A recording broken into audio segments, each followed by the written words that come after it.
আজ আমাদের স্কুলে বার্ষিক পরীক্ষার ফলাফল ঘোষণা করা হলো। তাই স্টুডেন্টদের মিষ্টিমুখ করানোর জন্য আমরা সামান্য জিলিপির আয়োজন করেছিলাম। 5 কিলো জিলিপি আনা হয়েছিল ওদের খাওয়ানোর জন্য।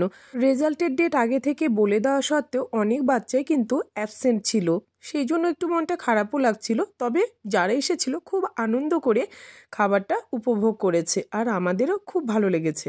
বাড়িতে এসে দেখি আমার বোন আর বোনের মেয়ে আমাদের বাড়িতে এসেছে, আর আমাকে দেখা মাত্রই আমার ভাগ্নি আমাকে দেবার জন্য বিস্কিটের বয়াম নিয়ে একদম চলে এসেছে। কিন্তু আমি যেই ধরতে গেছি ও দেখো আবার পালিয়ে গেল। সন্ধ্যাবেলায় বর করছিল ট্রাম্পেট প্র্যাকটিস।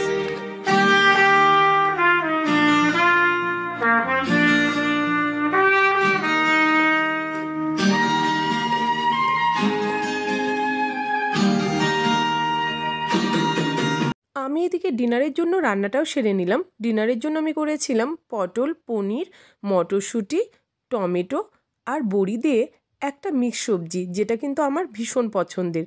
আর ছিল পেঁয়াজকলি আলু ভাজা, 4টে ডিম সেদ্ধ এবং সঙ্গে ছিল রুটি। তো এইভাবে আমার দিনটি কাটলো। দেখা হচ্ছে নেক্সট ব্লগে। Bye bye.